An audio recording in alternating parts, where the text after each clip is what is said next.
कृष्णाय वासुदेवाय हरे परमात्मने प्रणतिक्लेशनाशाय गोविंदाय नमो नमः। ओम नमो भगवते वासुदेवाय। जय श्री कृष्ण। प्रिय भक्तगणों, स्वागत है आप सभी का हमारे चैनल भक्ति ज्ञान में। प्रिय भक्तगणों, आप सभी को देवसैनी पद्मा एकादशी व्रत की हार्दिक शुभकामनाएं। प्रिय भक्तगणों, आज की इस वीडियो में हम श्रवण करेंगे आषाढ़ माह के शुक्ल पक्ष की एकादशी देवसैनी पद्मा एकादशी व्रत की कथा और महिमा एवं चतुर्मास व्रत की विधि।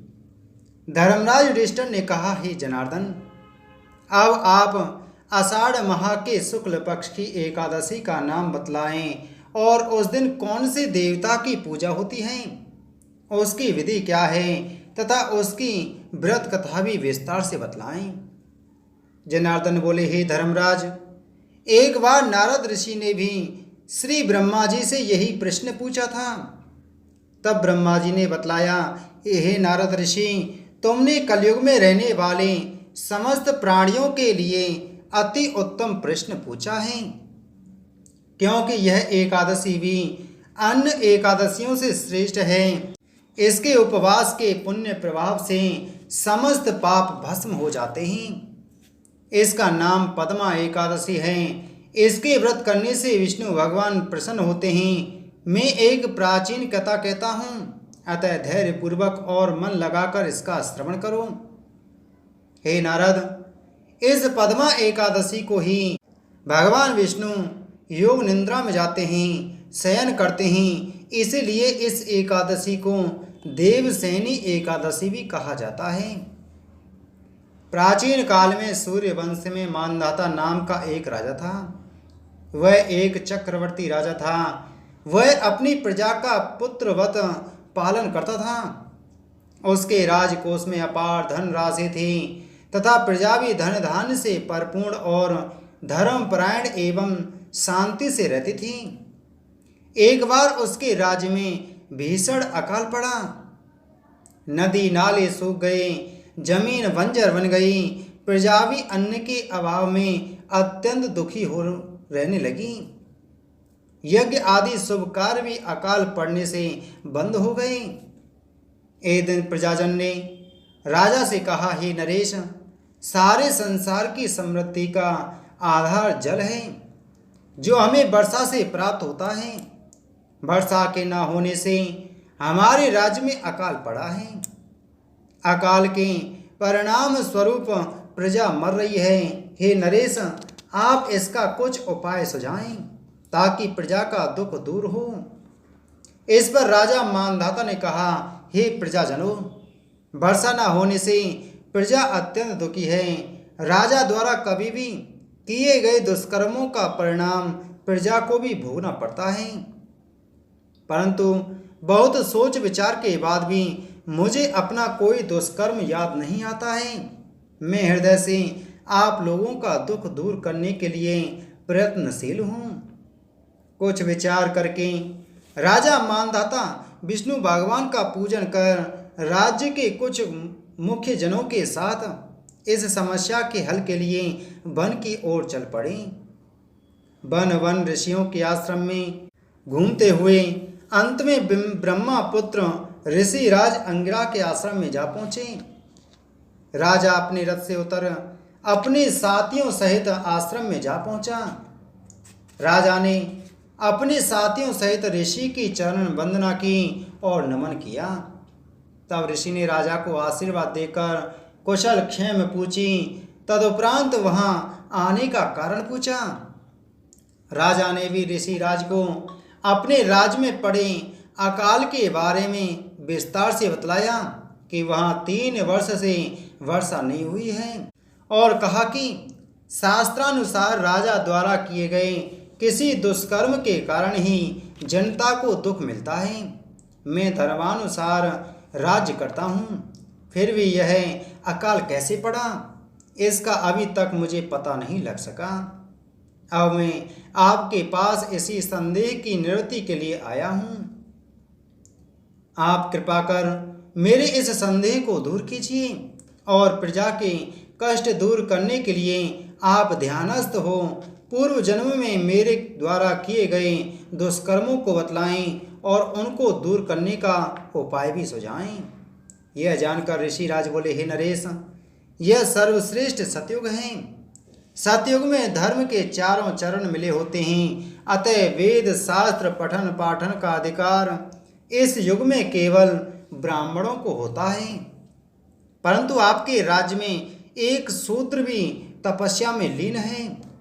इसी दोष के कारण आपके राज्य में वर्षा नहीं हो रही।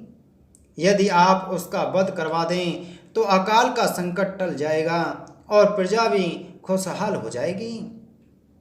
राजा ने कहा, हे ऋषिराज, मेरे राज्य में उस निरपराधी शूद्र को जो तपस्या में लीन है मारना वर्जित है, अतः आप अन्य कोई उपाय बतलावें। तब ऋषिराज बोले, हे नरेश, यदि आप यह नहीं कर सकते हो तो आप अपनी प्रजा सहित आषाढ़ माह के शुक्ल पक्ष की एकादशी का उपवास करें, जो आपकी मनोकामना अवश्य ही पूरी होगी। आपके राज्य में अवश्य ही वर्षा होगी और अकाल की समाप्ति हो जाएगी तथा प्रजा भी सुखी हो जाएगी, क्योंकि इस एकादशी का व्रत सिद्धियों को देने वाला है और उपद्रवों को शांत करने वाला है। ऋषि के कथनानुसार राजा ने नगर में वापस आकर विधि और नियमानुसार पद्मा एकादशी अर्थात देवसेनी एकादशी का उपवास किया तो यथा समय राज्य में सुखद वर्षा हुई और अकाल भी समाप्त हो गया। प्रजाजन भी सुखपूर्वक रहने लगी। यह एकादशी देवसेनी एकादशी भी कहलाती है। इससे स्वयं विष्णु भगवान भी अति प्रसन्न होते हैं।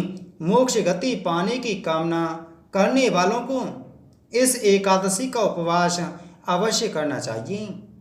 चातुर्मास उपवास भी इसी एकादशी उपवास के साथ आरंभ होता है। चतुर्मास उपवास की विधि। धर्मराज बोले, हे जनार्दन, विष्णु भगवान का शयन उपवास किस प्रकार होता है, यह हमें विस्तार से समझाएं। जनार्दन बोले, हे धर्मराज, अब मैं तुम्हें विष्णु शयन का उपवास कहता हूँ। आप एकाग्रचित हो इसे भी अवश्य सुने। जब सूर्यदेव कर्क राशि में होते हैं तब विष्णु भगवान का शयन कराया जाता है तथा सूर्यदेव के तुला राशि में आ जाने पर श्री विष्णु को उठाया जाता है। अधिक मास लौद माह में भी यही विधि अपनाई जाती है। अन्य देवों का शयन इस तरह नहीं कराया जाना चाहिए। आषाढ़ माह के शुक्ल पक्ष की एकादशी का उपवास नियमानुसार करके उसी दिन विष्णु प्रतिमा बनाकर चातुर्मास उपवास नियमानुसार करें। सर्वप्रथम प्रतिमा को स्नान कराकर उसे सफ़ेद वस्त्र पहनाकर तकिए वाली सैया पर शयन कराएं। धूप दीप नैवेद्य से विद्वान ब्राह्मणों द्वारा उनकी पूजा कराकर निम्नलिखित ढंग से भगवान की स्तुति करें। हे प्रभु, मैंने आपका शयन कराया है, आपके साथ संपूर्ण विश्व सो जाता है।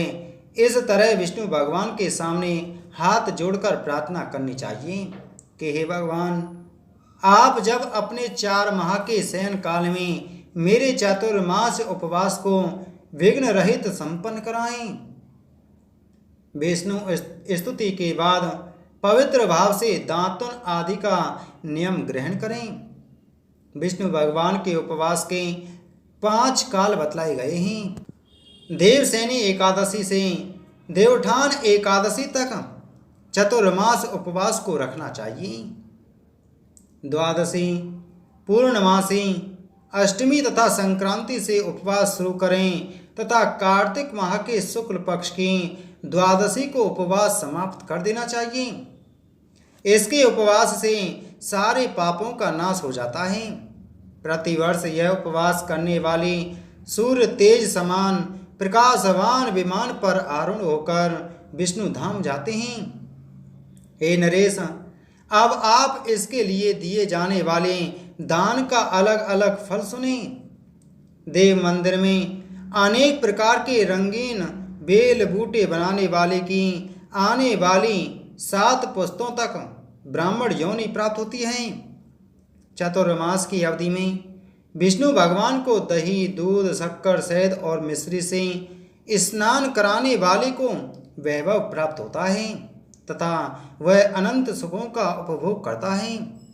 ब्राह्मणों को श्रद्धा भाव से भूमि, स्वर्ण आदि दक्षिणा में देने वाले को स्वर्गलोक में इंद्र के समान अनेक प्रकार के सुख प्राप्त होते हैं।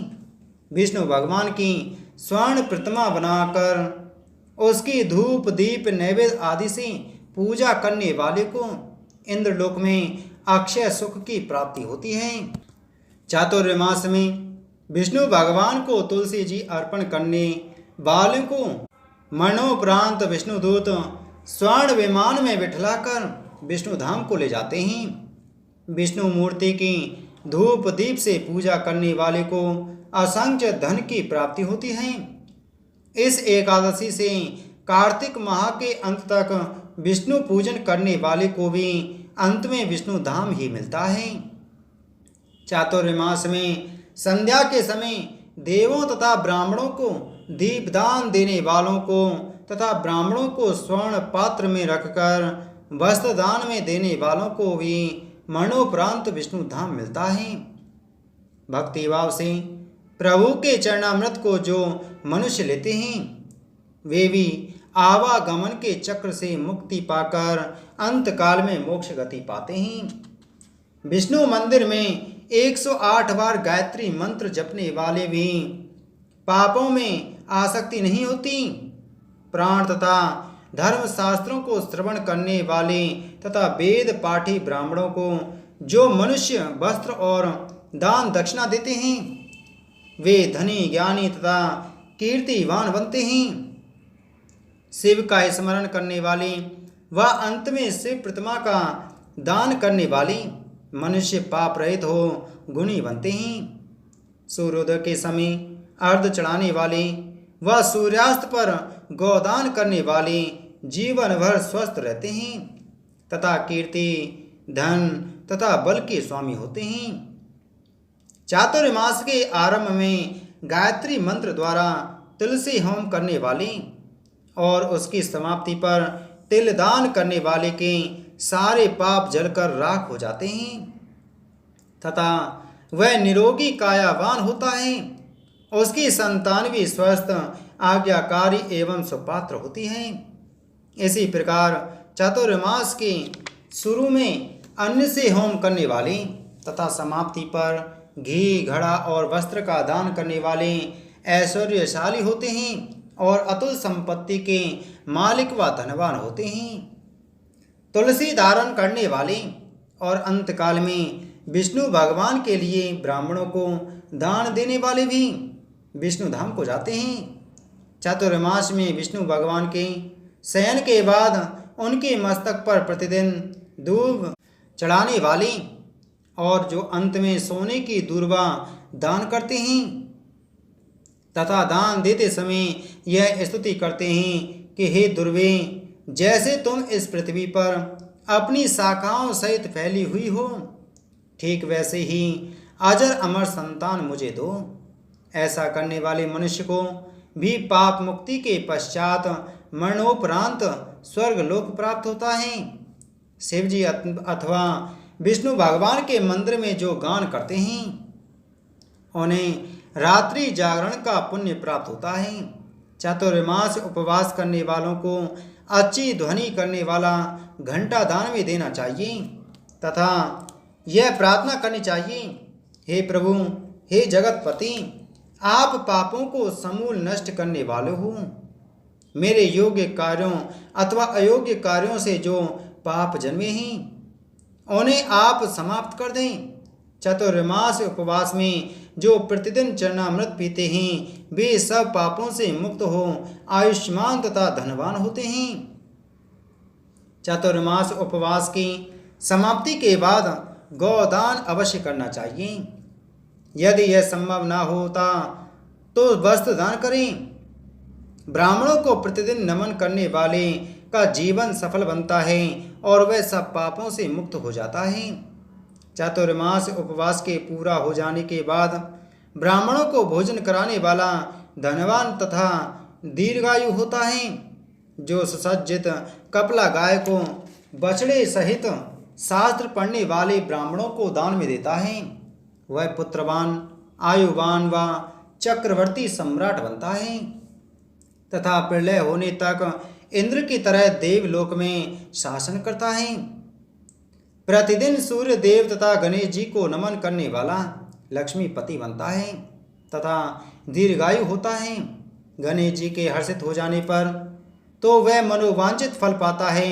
ब्राह्मण को गणेश मूर्ति तथा सूर्य प्रतिमा देने वाले के कार्य स्वतः ही पूरे हो जाते हैं। महादेव जी को हर्षित करने के लिए दोनों मौसमों में तांबे के पात्र के साथ वस्त्र तथा तिल दान करने वाले को बलवान, शिव भक्त और सुंदर संतान की प्राप्ति होती है। चातुर्मास उपवास पूरा हो जाने पर गुड़ या तिल से भरा तांबे अथवा चांदी का पात्र दान में अवश्य देना चाहिए।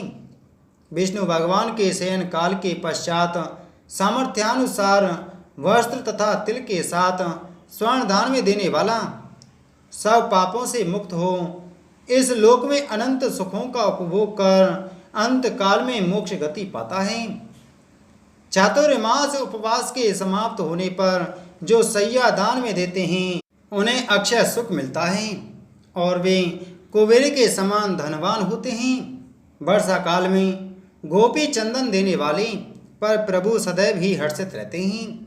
उपवास की समाप्ति हो जाने पर उद्यापन करने के लिए सामग्री इस प्रकार हैं: 4 छटाक या 250 ग्राम अथवा 500 ग्राम या 8 छटाक वाले 8 बर्तन अथवा 48 छटाक 2.5 किलो के एक तांबे के बर्तन में शक्कर भरकर उसके साथ वस्त्र, फल आदि विद्वान ब्राह्मण को दान स्वरूप देने चाहिए।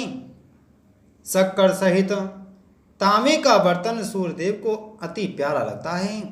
यह मनुष्य के सब रोगों को समाप्त करने में सहायक होता है।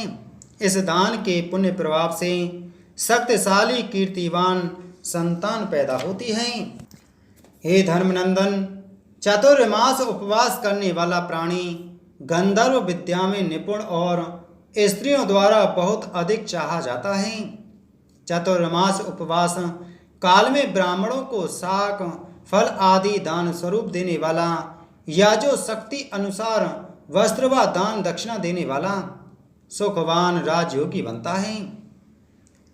फल, शाक आदि ऋषियों तथा देवलोकवासियों को बहुत ही अच्छे लगते हैं, अतः इनके दान से देवता अति प्रसन्न होते हैं। इस उपवास में रोजाना सौंठ, पीपल, मिर्च दक्षिणा सहित दान में देने से तथा उपवास के अंत में स्वर्ण तथा सौंठ, मिर्च आदि दान स्वरूप देने वाला 100 वर्ष की आयु पाता है तथा मरणोपरांत स्वर्गलोक पाता है। तमाकू सेवन का त्याग करने वाले से देव प्रसन्न हो असीमित धन दौलत देते हैं। इस उपवास के मध्य लक्ष्मी या पार्वती की प्रसन्नता के लिए हल्दी दान करने वाले, अंतकाल में चांदी के पात्र में हल्दी रखकर देने वाली नारियां अपने पति के संग और पति अपनी पत्नी के साथ रति सुख भोगते हैं। इस प्रकार उनको सौभाग्य, संतान तथा अक्षय धन की प्राप्ति होती है।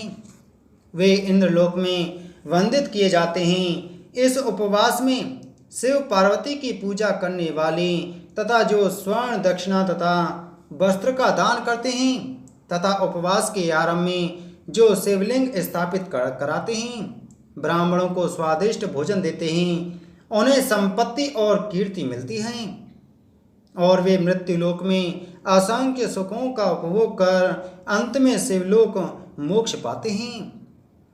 इस उपवास काल में वामन भगवान की प्रसन्नता के लिए ब्राह्मणों को दही वाला भात खिलावे। यदि यह मुमकिन न हो तो अष्टमी अमावस, पूर्णमासी, रविवार या शुक्रवार को ही यह भात खिलाई। इस प्रकार इस लोक में अपार धन संपदा, पुत्र और प्रभु भक्ति प्राप्त होती है और अंत काल में विष्णु धाम मिलता है। दान तथा आभूषणों से सुसज्जित गौ बछड़े सहित का दान करने वाले किसी के दास नहीं बनते हैं तथा वे मरणोपरांत पितरों सहित ब्रह्मलोक में पितरों के साथ सुख से रहते हैं। चतुर्मास उपवास में प्रजापात्य व्रत धारण करने वाले और पूरा होने पर गौदान करने वाले, ब्राह्मणों को भोजन देने वाले सभी पापों से मुक्त हो ब्रह्मलोक में निवास करते हैं।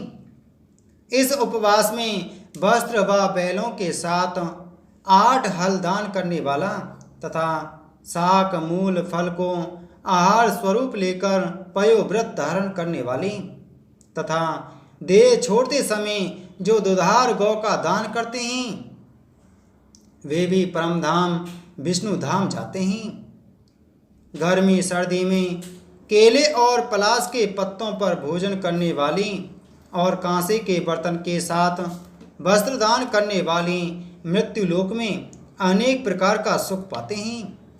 चतुर्मास उपवास के पुण्य प्रभाव से ब्राह्मण घाती, पियक्कड़, बाल बधक, असत्यवादी, स्त्री घाती, उपवास भ्रष्ट करने वाला आदि कुकर्म करने वाला भी दोष मुक्त हो अंत में मोक्ष गति पाता है। चतुर्मास उपवास के पश्चात ब्राह्मणों को आभूषणों से सज्जित बैल दान करने से एवं उन्हें 6 प्रकार के रस वाला भोजन खिलाने से भी उपवासी को भी विष्णु धाम ही मिलता है। विष्णु भगवान के शयन काल में प्रतिदिन रात्रि जागरण करने वाला तथा अंत में उनको भोजन खिलाने वाला भी शिवलोक को जाता है। चातुर्मास उपवास में जो दिन में एक बार ही भोजन लेता है तथा भूखे को भोजन देने वाला भी स्वर्गलोक पाता है। भक्ति भाव से प्रभु की पूजा करने वाला भी विष्णु धाम को जाता है। भगवान के शयन के उपरांत पृथ्वी पर शयन करने वाला तथा अंत में सैया का ही दान करने वाला शिवलोक में वंदित होता है।